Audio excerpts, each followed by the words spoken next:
Bonsoir à toutes et à tous, heureux de vous retrouver pour La Tranche Info en direct sur votre antenne Canal 10 Télévision avec au programme de cette soirée Info 10, le journal local et régional qui sera suivi du Focus, une heure de débrief sur l'actualité locale, mais comme on est jeudi, le jeudi c'est anthropologie.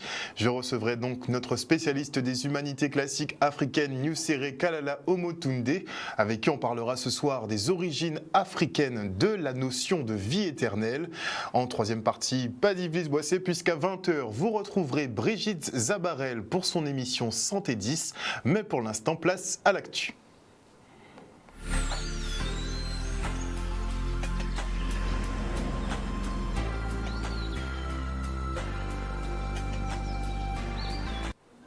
Nous sommes le jeudi 16 janvier 2020 et voici les titres de cette Info 10. Face à l'entêtement du gouvernement et au maintien de la réforme des retraites, l'on assiste à une véritable convergence des luttes. Ce matin, professeurs et avocats marchaient ensemble pour dénoncer la mise à mort du régime par répartition. Présumé coupable de détournement de fonds publics, le député Max Mathiazin conserve son immunité parlementaire. Une décision de l'Assemblée nationale qui estime que l'accusation ne tient pas la route. Il nous expliquera pourquoi. Et en fin d'édition, on parlera sport nautique avec la présentation de la MG Race, une course internationale de jet ski qui se tiendra à Marie-Galante. La mobilisation enseignante contre la réforme des retraites est quasiment unanime en Guadeloupe. Seuls 5 établissements scolaires ont reçu les élèves aujourd'hui. Les autres ont gardé leur porte close. Ça fait bientôt 5 jours pour la plupart. Des professeurs rejoints par les avocats du barreau de Guadeloupe qui en sont à leur 2e semaine de grève. Le reportage. Aujourd'hui, on est mobilisé comme depuis le 5 décembre contre la réforme des retraites à l'appel d'une intersyndicale très large. Et c'est vrai qu'aujourd'hui, c'est un jour le plus fort. Je crois qu'on est au point d'orgue aujourd'hui puisque tous les établissements, tous les collèges et les lycées de Guadeloupe sont bloqués ce matin à part 5, un lycée et 4 collèges. Et donc l'idée de se regrouper ici à Chevalet de Saint-Georges, c'est bien évidemment d'une part d'être sur un lieu central pour pouvoir ensuite manifester sans doute vers la poste avec les camarades qui sont aussi en grève et puis en passant devant le palais de justice puisque les avocats sont en grève pour finir devant la sous-préfecture où on aura bien évidemment apporté bien sûr notre demande de retrait du projet de réforme. Et donc c'est pas uniquement l'appel de la FSU, c'est plein d'organisations syndicales qui appellent. Il y a des collègues de FO, il y a des collègues de l'UNSA, il y a des collègues d'autres syndicats. En fait, nous on appelle et ce qu'on voit c'est que si tous les établissements sont bloqués aujourd'hui, c'est bien parce que l'ensemble des collègues soutient ce mouvement et déplore la surdité du gouvernement. Nous avons rejoint la manif interprofessionnelle ce matin pour adhérer et montrer à l'ensemble de la Guadeloupe que c'est bien un mouvement social général et c'est pas la corporation des avocats qui s'agite dans son coin, c'est bien la Guadeloupe tout entière qui fait savoir que ce projet de loi, il ne doit pas passer par chez nous, il ne doit pas passer par la France, il doit être abandonné parce que toute la France en a marre.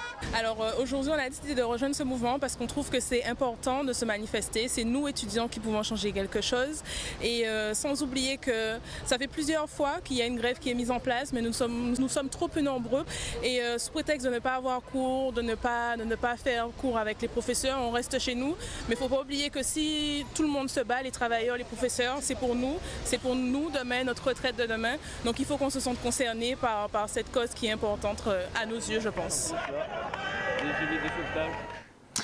Et à la Poste de Guadeloupe, les négociations ont débuté pour essayer de sortir de l'impasse, mais cela risque de prendre un petit peu de temps.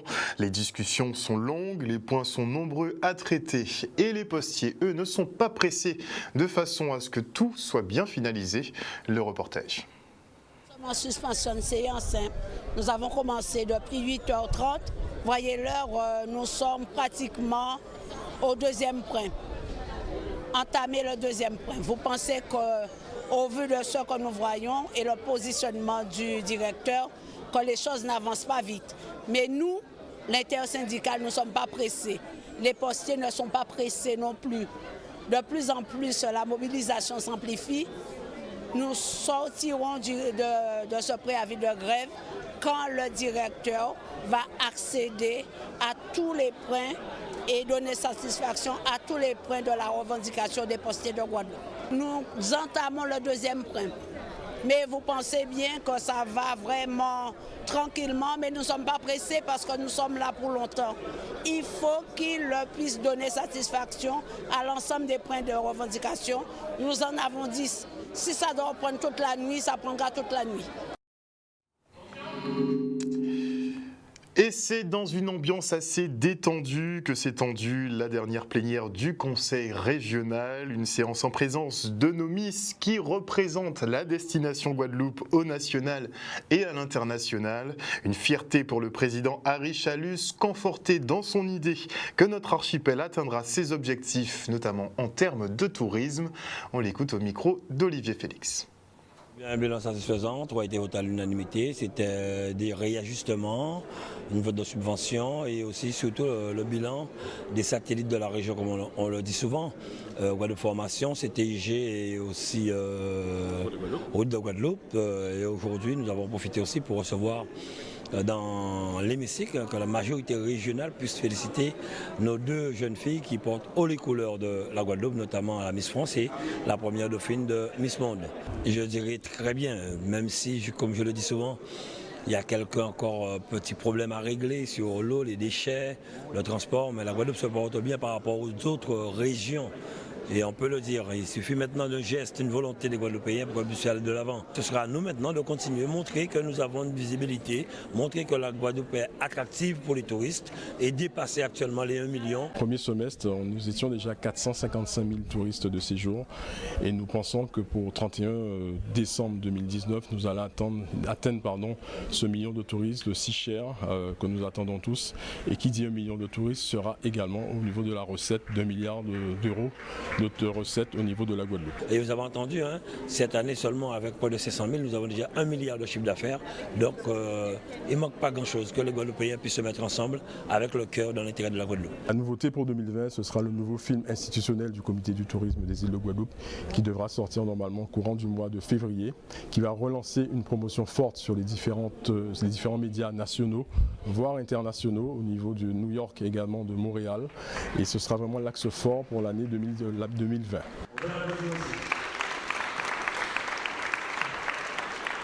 Une fille guadeloupéenne, moins de 400 000 habitants, première dauphine de Miss Monde et Miss Europe World, et une Miss France après de la Cruz et comment. Je dis que c'est une très bonne chose pour nous, et surtout que cette année, ce sera en région Guadeloupe avec le CTIG que nous allons préparer les 30 filles qui vont se présenter à l'élection de Miss France 2021. Et en parlant des petits problèmes que nous connaissons, eh bien parlons des sargasses, puisque présentée hier au Sénat, la réforme des régimes des catastrophes naturelles a été adoptée à l'unanimité. Celle-ci contient un amendement qui prend en compte les échouements d'algues brunes sur nos côtes. Une belle victoire pour nos élus, effectivement, mais reste à passer devant l'Assemblée nationale pour être adoptée à définitivement. Et en parlant de choses qui stagnent et qui ne sentent pas très bon, eh bien les ordures vont enfin être ramassées sur le territoire Nord-Basse-Terre. Depuis plusieurs semaines, les poubelles s'amassaient au bord des routes sans que les administrés ne sachent pourquoi. Eh bien visiblement, la délégation de services publics n'aurait pas été attribuée dans les temps. La CANBT, donc la communauté d'agglomération Nord-Basse-Terre, a donc mandaté la société Larnay pour la collecte des ordures et des encombrants. Elle sera également appuyés par les opérateurs des services techniques qui ont du pain sur la planche. Et visé par une enquête pour détournement de fonds publics, le député Max Mathiazin conserve son immunité parlementaire.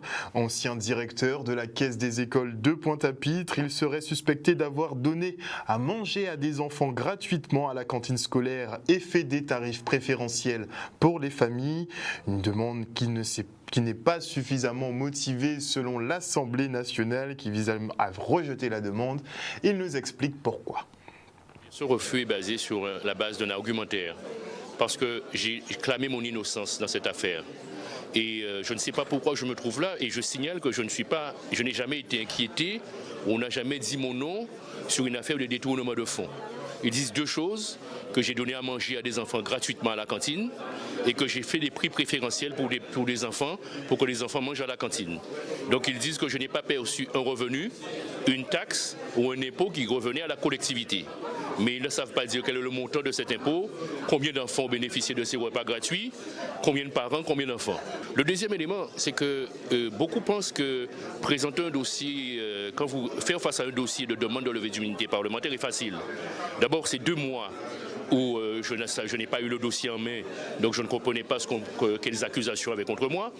Deuxièmement, c'est nous qui faisons la loi, mais nous sommes les moins bien défendus dans cette affaire, quand il y a quelque chose contre nous au Parlement. Je n'ai pas eu le droit d'avoir la photocopie du dossier. Je n'ai pu qu'à le consulter, le cas échéant, prendre des notes. Et vous savez, quand vous êtes accusé, même si vous n'avez rien fait, c'est d'une main tremblante que vous prenez des notes. Et j'ai dû répondre pied à pied à chaque argument devant mes collègues parlementaires parce que c'est sur le fond qu'il fallait répondre et non sur la forme. Je pense que là, il y a quelque chose qui consiste dès lors qu'un élu ouvre la bouche, qu'il y a une tête qui dépasse un peu trop, eh bien, en Guadeloupe, eh bien, il est descendu. Moi, je ne cherche ni honneur, ni légion d'honneur, ni mérite. Je nage, et je l'ai déjà dit, où je dois dire la vérité aux Guadeloupéens. Max Mathiasien qui bien évidemment fait référence à son insurrection contre le préfet de Guadeloupe par rapport à l'installation des 100 fameux radars tourelles qui finalement sont implantés petit à petit sur notre territoire. Et c'est en présence de nombreuses personnalités qu'Annick Girardin, ministre de l'Outre-mer, a présenté officiellement Maël Dissa, le nouveau délégué interministériel à l'égalité des chances des Français d'Outre-mer. Son objectif, améliorer la visibilité de nos régions. Le reportage de Maurice Cessé. Écoutez, comme nous l'avons évoqué, la délégation a évolué et donc il y a une nouvelle activité dans son périmètre qui est la visibilité. Donc nous allons dans un premier temps continuer à consolider les acquis de mes prédécesseurs, mais aussi mettre en œuvre cette visibilité et notamment à travers 3 volets qui ont été explicités: le sport, puisqu'il y a un enjeu important avec les JO à venir, le sport, la culture qui est omniprésente et que nous devons continuer à mettre en œuvre, et enfin l'éducation qui est pour nos territoires, nos populations qui est très jeune, un enjeu permanent, et avec notamment cette chaire à Sciences Po, nous pourrons vraiment mettre en œuvre un outil efficace pour que nos jeunes puissent avoir accès à l'éducation qu'ils méritent. Bien sûr, notamment pour cela que nous avons nommé des experts, avec, comme vous l'avez dit, des calendriers précis, des objectifs précis. Et donc nous allons rendre compte. Je suis moi-même un acteur du privé, j'ai cette culture de rendre compte et de faire des étapes et de faire des points. Et donc la communauté, que ce soit dans les territoires ou en Hexagone, aura bien sûr toute la visibilité et la transparence pour savoir ce que nous faisons et surtout les espérons que vous pourrez voir au quotidien l'action que nous faisons. Bien sûr, justement, nous le disions très justement, ce n'est pas que Paris, il y a beaucoup d'ultramarins, notamment, je pense en Bretagne, à Rennes ou encore à Toulouse. Et donc c'est cette communauté plurielle que nous devons rassembler puisque nous avons tous les mêmes problématiques. Et donc oui, la DIECFOM vit, et puis la ministre aussi qui avait commencé cette initiative de se rendre en province. Nous allons évidemment nous rendre à leur rencontre, aussi les accueillir ici et avoir des échanges permanents. Oui, vous savez, c'est un combat pour moi depuis que je suis à la tête de ce ministère. D'abord, la question du réflexe outre-mer, qui soit non pas qu'administratif, mais qui touche l'ensemble des ministères et qui sortent de ce milieu administratif, qui touche le monde des médias, qui touche le monde des entreprises à travers les productions, mais aussi bien sûr les organigrammes. L'excellence outre-mer doit être davantage vue et reconnue. Et c'est ça ici dont il est question avec la nomination du nouveau délégué qui va avoir aussi la responsabilité de la visibilité des outre-mer dans l'Hexagone. Surtout les domaines, dans le domaine effectivement des médias, mais aussi sur les scènes culturelles, dans le monde sportif, dans le monde de l'entreprise. Et pour cela, j'ai souhaité qu'il soit entouré de 3 experts, à la fois sur des sujets universitaires, sur des sujets sportifs et sur un sujet culturel, de manière à renforcer l'action de la DIECFOM, avec là, pour ces experts, des temps courts qui vont jusqu'à 6 mois, 1 an, de manière à ce qu'on ait des véritables résultats rapidement et que les ultramarins aient les réponses qu'ils souhaitent obtenir le plus rapidement. On parle sport nautique avec la présentation de la MJ Race, une course internationale de jet ski qui se tiendra à Marie-Galante, mais qui fera aussi escale sur la Guadeloupe continentale et les Saintes. Et à défaut de Carujet, puisque les travaux à Petit-Bourg ou à Viard ne sont pas terminés, eh bien Éric Paulin a dû organiser une autre compétition en urgence. On l'écoute. Rentrer dans les clous, Eh bien, la MG Race, ça va se dérouler sur 3 jours à partir du vendredi 24 janvier et il y aura 6 étapes. Alors, en gros, il y aura 2 étapes par jour. Le vendredi, 2 étapes. Ils vont partir de la Guadeloupe pour aller à Marie-Galante et ensuite, le lendemain, il y aura une étape sur les Saintes. Et le samedi après-midi et le dimanche, nous aurons un parcours devant le public de manière à ce que tout le monde puisse voir évoluer les champions. Déjà, il faut retenir que Marie-Galante a besoin des enjeux stratégiques pour le développement économique. Et c'est bien dans ce cadre-là que nous avons l'habitude de mettre en place des manifestations. Donc MG Race, c'est une occasion unique pour faire venir des pilotes de jet au niveau national et international. Et tout naturellement, cela traduit notre volonté qui est de tourner Marie-Galante, tourner Saint-Louis vers la mer, vers le monde, vers l'autre, et puis surtout créer de l'attractivité. Il y a 6-7 mois de cela, on ne pensait pas qu'on pourrait organiser pour l'année 2020 la MG Race et compte tenu de la volonté du maire en place, Jacques Ornano, de vouloir que ça se fasse, donc on a mis les bouchées doubles et puis je crois que ça va être une manifestation d'envergure, même si c'est la première édition, compte tenu du plateau qu'il y aura, parce que tous les pilotes qui ont gagné la Carouille Jet seront présents et bien sûr une majorité de pilotes guadeloupéens qui n'aspirent qu'à une chose, c'est de pouvoir s'exprimer sur Marie-Galante qui est leur terrain de jeu de prédilection. Ils adorent courir sur Marie-Galante. Que s'est-il passé le 13 janvier dernier devant le tribunal de Fort-de-France en Martinique? Qui de la police ou des manifestants anti-chlordécone a déclenché les hostilités? On a eu 2 versions différentes, justement, une des Martiniquais qui était présent sur la scène et celle des médias et de la préfecture martiniquaise. Mais je vous propose effectivement de regarder ce petit reportage de RAC le Média qui est dispo sur Instagram, qui résume très bien ce qui s'est passé.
Son Roda a reçu un flashball dans le nez. Il a reçu une flashball dans le nez. Ouais, qu'on presse toute la gueule. Il a continué à envoyer des gaz.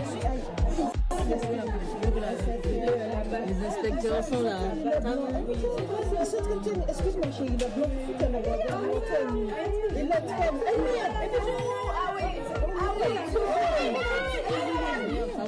oui, Mais là-bas, excusez-moi, voilà, parce que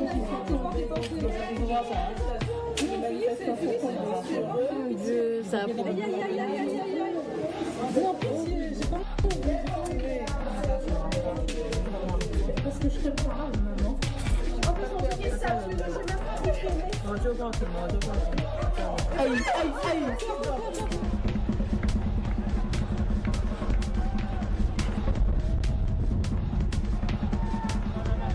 C'est pas vous qui avez cherché l'affrontement. Non.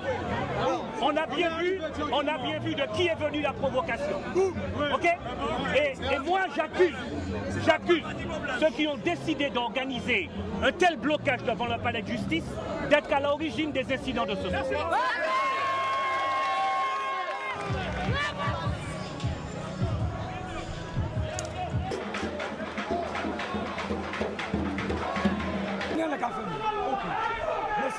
La ministre donc on fait même là pour nous pas entrer, pour nous pas tirer, la plus prochaine là non. Ça veut dire quoi ça? Non, parce que sinon, si il fait pas paix, sinon on y allait comme ça. Sinon on y allait comme ça. Non, nous pas. Personne pas avoué à laisser messieurs. Pas avoué,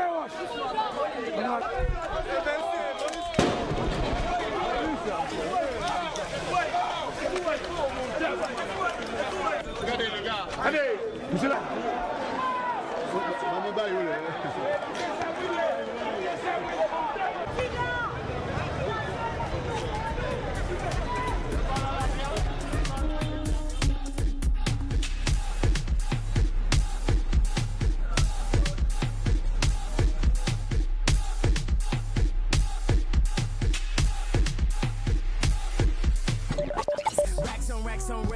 J'espère que je vous dérange. Merci en tout cas à Racle Média qui fait un excellent travail sur les réseaux sociaux, notamment sur Instagram. Et à ce qu'on a pu entendre, effectivement, eh bien, le préfet de Martinique s'apprête à plier bagage. Voilà, chers téléspectateurs, nous sommes arrivés au terme de cette Info 10. Merci pour votre fidélité. N'oubliez pas que sur Canal 10 Télévision, vous faites l'information que nous diffusons. Le journal local revient demain à 18h30. Passez une excellente soirée sur Canal 10.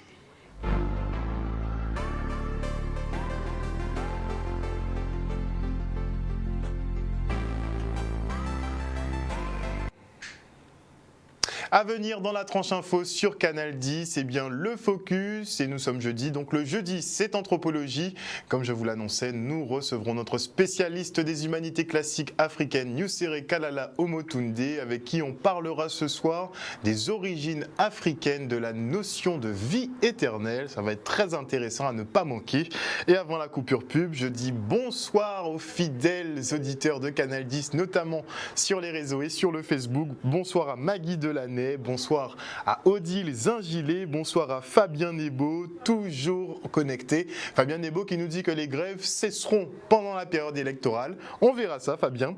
Bonsoir à El Carino Valentino Cardona, bonsoir à Femme Doubout, Femme Jock, bonsoir à Liliane Campbell, bonsoir à Gréo José Charles, bonsoir à Hyacinthe Chéri, à Patou Paté, à Joël, bonsoir à Huguette Ibalo, bonsoir à Olivier Navo, bonsoir à Dominique Landry, à Stéphane Tézénas, mais aussi bonsoir à Joël Mégard, à Huguette Ibalo, je crois que je l'ai déjà dit, bonsoir à Mika Kali, bonsoir à qui d'autre aujourd'hui, bonsoir à Joël Barbin, comment tu vas Joël, et j'espère que tu vas bien, bonsoir à qui d'autre, à Marcel Neuilly, à Marie-Hélène Borès ou encore Véro, et je dis bonsoir à Morgane Huyn, bonsoir Chouchou, j'espère que ça va, on se retrouve après la coupure pub avec Nusere Kalala Omotunde. A tout de suite.